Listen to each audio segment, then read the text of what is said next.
आज हम क्लास 8 रुचिरा के एकादशः पाठ सावित्रीबाई फूले का अध्ययन करेंगे।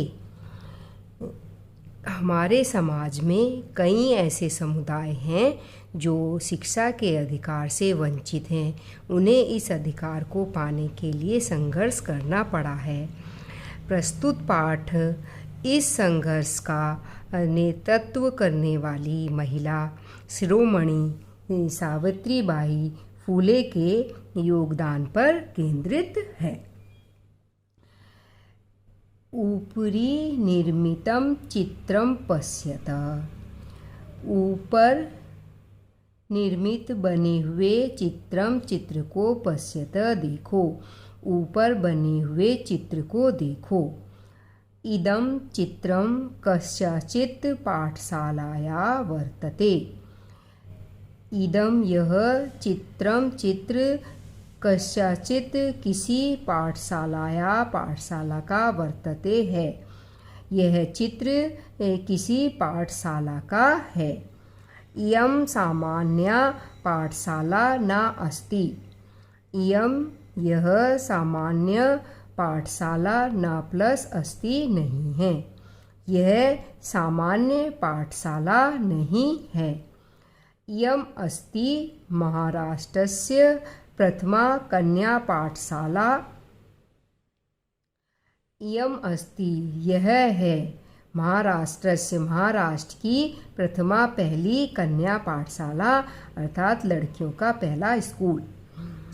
एका शिक्षिका गृहात् पुस्तकानि आदाय चलती। एका शिक्षिका एक शिक्षिका गृहात् घर से पुस्तकानि पुस्तक को आदाय लेकर चलती है, जैसा आप पिक्चर में देख भी रहे हो। मार्गे कश्चित् तस्या उपरि धूलिं कश्चित् च प्रस्तरखण्डान् क्षिपति। मार्ग में कश्चित् कोई तस्या उनके ऊपर धूल को कश्चित् कोई प्रस्तर खंडम पत्थर के टुकड़ों को क्षिपति फेंकता है। परम सा स्वदृढ़निश्चयात् न विचलति। परंतु वो शिक्षिका स्वदृढ़ निश्चयात अपने मजबूत निश्चय से न विचलित नहीं होती हैं। स्वविद्यालय कन्या भी सविनोदम आलपन्ति सा अध्यापने संलग्ना भवति। स्वविद्यालय अपने विद्यालय में कन्या भी लड़कियों के साथ सविनोदम मजाक के साथ आलपंती बातें करती हुई सा वह शिक्षिका अध्यापने पढ़ाने में संलग्ना लगी हुई भवती होती हैं। कि उन पे लोग पत्थर फेंक रहे थे और धूल फेंक रहे थे, लेकिन वो अपने निश्चय से विचलित नहीं हुई और अपने विद्यालय में लड़कियों से बातें करती हुई अपने पढ़ाने के कार्य में लगी होती थी। तस्या स्वकीयम अध्ययनम अपि सएव प्रचलति। तस्या उसका स्वकीयम अपना अध्ययनम प्लस अपि अपना अध्ययन भी सह प्लस एव साथ ही प्रचलती चलता है। केयम महिला का प्लस यम महिला यह महिला कौन है। अपि यूयम इमाम महिलाम जानीथ। यूयम प्लस इमाम यूयम तुम सब इस महिला को भी जानते हो। यम एव यही यह एव ही यह ही महाराष्ट्र की प्रथमा महिला शिक्षिका, पहली महिला शिक्षिका सावित्रीबाई फूले नामधेया नाम वाली हैं। अर्थात जो सावित्रीबाई फूले जो हैं वो महाराष्ट्र की पहली महिला शिक्षिका हैं। जनवरी मासस्य तृतीये दिवसे, जनवरी महीने के तीसरे दिन यानी 3 जनवरी 1831 तमे ख्रीस्ताब्दे महाराष्ट्रस्य नायगांव नाम्नी स्थाने सावित्री अजायत।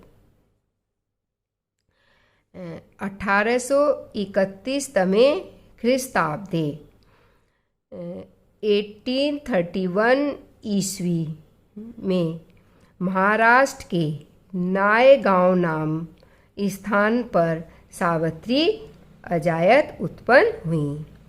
तस्या माता लक्ष्मीबाई पिता च खंडोजी इति अभिहितौ।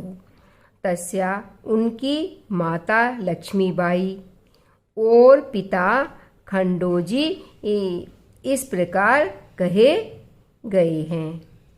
नववर्ष देस्या सा ज्योतिबा फूले महोदयेन परिणीता।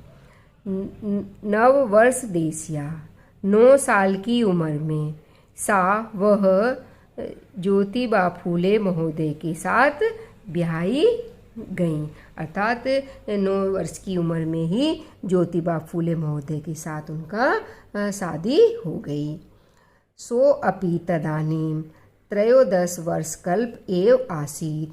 स प्लस अपि वह भी यानी फूले महोदय भी तदानीं उस समय 13 वर्ष के ही थे।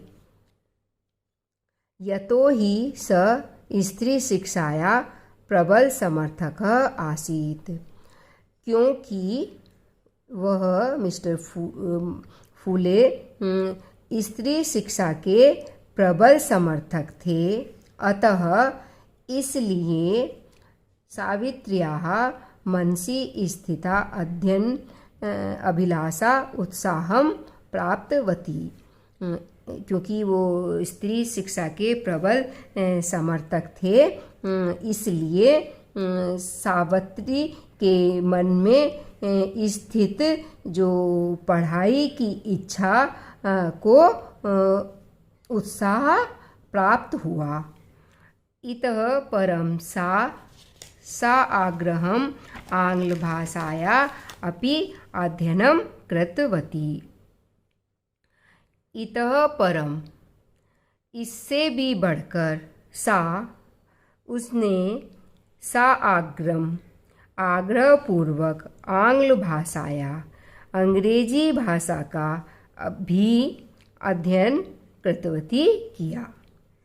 1848 तमे ख्रीस्ताब्दे पुणे नगरे सावित्री ज्योतिबा महोदय सह कन्यानां कृते प्रदेशस्य प्रथमं विद्यालयम् आरभत।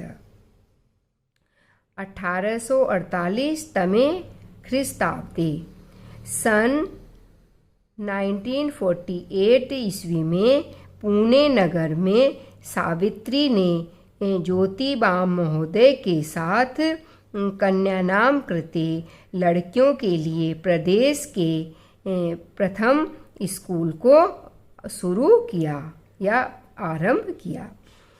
तदानीं सा केवलं 17 वर्षीय आसीत्। उस समय वह केवल 17 यानी 17 वर्ष की थी। 1851 तमे ख्रीस्ताब्दे अस्पृश्यत्वात् तिरस्कृतस्य समुदायस्य बालिकानां कृते पृथक्तया अपरः विद्यालयः प्रारब्धः। 1851 तमे ख्रीस्ताब्दे सन 1851 ईस्वी में अस्पृश्यत्वात् छुआछूत के कारण तिरस्कृतस्य अपमानित समुदाय की बालिकानां प्रति लड़कियों के लिए पृथकतया अलग से तया उनके द्वारा यानी सावित्रीबाई के द्वारा अपरः दूसरा विद्यालय प्रारंभ किया गया। सामाजिक कुरीतीनां सावित्री मुखरम विरोधम अकरोत्। सामाजिक कुरीतियों का अर्थात समाज में जो फैली हुई बुरे रिवाज और परंपराओं का सावित्री ने प्रबलता से विरोध किया। विद्वानां शिरोमुंडनस्य निराकरणाय सा साक्षात् नापितै मिलिता। विधवाओं के सिर को मुड़ाने की प्रथा को कि जो लेडी विडो हो जाती थी अर्थात उसका हस्बैंड मर जाता था तो उसके मरने के बाद हस्बैंड के उन लेडीज़ के सर को के पूरे बाल काट दिए जाते थे, उसको शिरोमुंडनस सिर मुड़ाने की प्रथा कहते हैं। तो उस विधवाओं की सिर मुड़ाने की प्रथा को निराकरणाय दूर करने के लिए सावित्रीबाई फुले साक्षात रूप से नापितई नाई लोगों से मिली। फलतः केचन नापिता अस्यां रूढ़ौ सहभागिताम् अत्यजन्। इसके फलस्वरूप यानी वो नाइयों से जो मिली इसके फलस्वरूप केचन नापिता कुछ नाई लोग अस्यारूढ़ा इस रिवाज में सहभागिता को जो परंपरा थी बाल काटने की उस सहभागिता का उन्होंने अत्यजन त्याग कर दिया। एकदा सावित्र्या मार्गे दृष्टम यत् कूपम निक्सा शीर्ण वस्त्र आवृता तथा कथिता निम्न जातियाः काश्चित् नार्य जलम पातुम याचन्ते स्म। एक बार सावित्री ने मार्ग में दृष्टम देखा कि यत की कूपम निक्सा कुएं के पास शीर्ण वस्त्र आवृता फटे पुराने कपड़ों से ढकी हुई तथा कथित निम्न जातियाँ नीच छोटी जाति की कश्चित नार्य कुछ स्त्रियां जलम पातुम जल को पीने के लिए याचनते स्म याचना कर रही थीं अर्थात पीने के लिए पानी मांग रही थीं। लेकिन उच्च वर्गीय उपहासम कुर्वन्तः कूपात् जलोद्धरणम अवारयन्। उच्च वर्ग वालों ने उनका उपहास करते हुए कूपात कुएं से जल निकालने के लिए अवारयन मना कर रहे थे। सावित्री एतत् अपमानं सोढुं न शक्नोत्। सावित्री एतत् यह अपमान को सोढुं सहन ना शक्नोत नहीं कर सकी कि वो जो उच्च वर्ग के लोग उन छोटी वर्ग के औरतों को कुएं से पानी नहीं निकालने दे रहे थे और उनका उपवास कर रहे थे। इस अपमान को जो है सावित्री सहन नहीं कर सकी। सा ता स्त्रिया निज गृहम नीतवती। वह सावित्रीबाई फूले ता स्त्रियां उन स्त्रियों को निज गृहम नीतवती उन स्त्रियों को अपने घर ले गईं। तड़ाग दर्शित्वा अकथयत। तालाब को दर्शित्वा दिखाकर अकथयत दिखाकर और कहा कि यथेष्टम जलम नयत, कि जितनी इच्छा है उतने जल को नयत ले जाओ। सार्वजनिको अयम तड़ागः, सार्वजनिक प्लस अयम, यह सरोवर सार्वजनिक है अर्थात सबके लिए है। अस्मात् जल ग्रहणे नास्ति जाति बंधनम, इसमें से जल लेने के लिए जाति का कोई बंधन नहीं है। तया मनुष्याणां समानतायाः स्वतंत्रतायाश्च पक्ष सर्वथा समर्थितः। तया उनके द्वारा, सावित्री फूले के द्वारा, मनुष्यों की समानता, स्वतंत्रतायाश्च और स्वतंत्रता के पक्ष का सर्वदा हमेशा सर्वथा पूर्ण रूप से समर्थित समर्थन किया गया।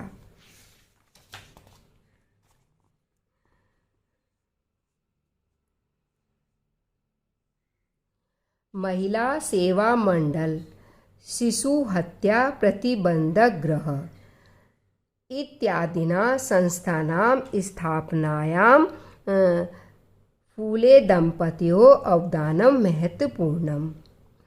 महिला सेवा मंडल और शिशु हत्या प्रतिबंधक गृह इत्यादि नाम की ये दो संस्था और इनसे भी अलग और आदि संस्थाओं की स्थापना के लिए फूले दंपति यानी सावित्रीबाई और उनके पति का योगदान महत्वपूर्ण है।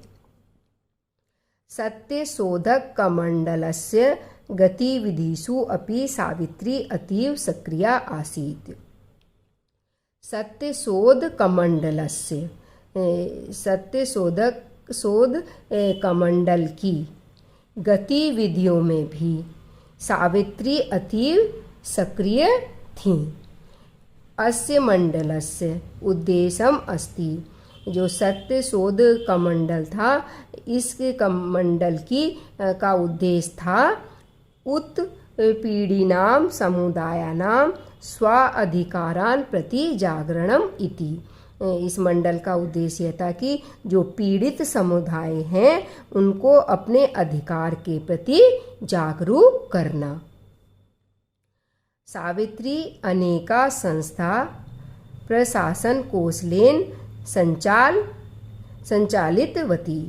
सावित्री ने अनेक संस्थाओं को प्रशासन कौशल के द्वारा संचालन यानी चलाया। दुर्भिक्ष काले प्लेग काले च सा पीड़ित जनानाम् अश्रांतम अविरतम च सेवाम अकरोत्।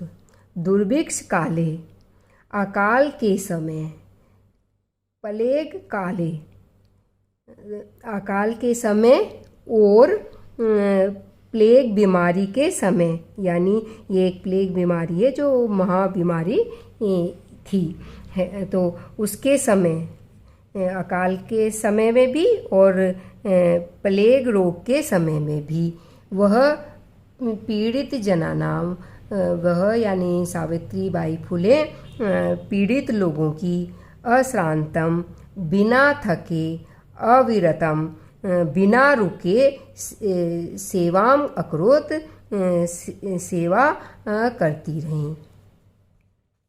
सहायता सामग्री व्यवस्थायै सर्वदा प्रयासम अकरोत। सहायता सामग्री की व्यवस्था के लिए सर्वथा प्रयास अकरोत किया। महारोग प्रसार काले, महारोग के प्रसार के समय, यानी महारोग जब फैल रहा था उस समय ही सेवारता लोगों की सेवा करते हुए वह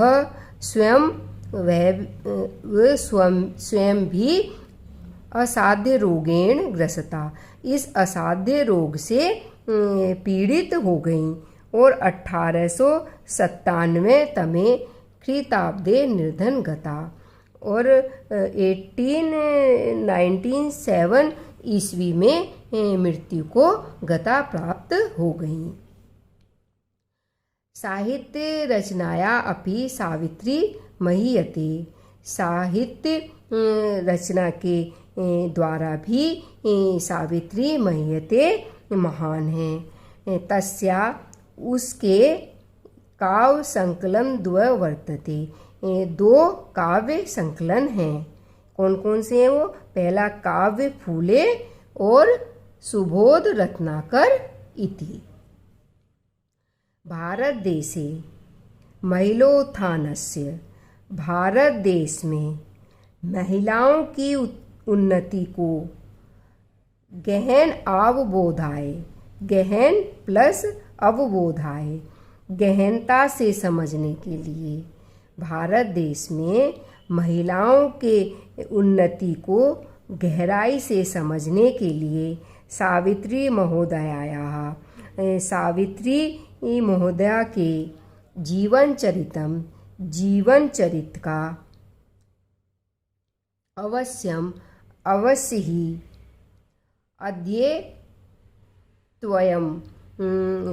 अध्ययन करना चाहिए। तो ये बच्चों हमारा 11वें पाठ का हिंदी अनुवाद का कार्य पूर्ण हुआ और इस पाठ के अभ्यास कार्य को हम अगली वीडियो में करेंगे।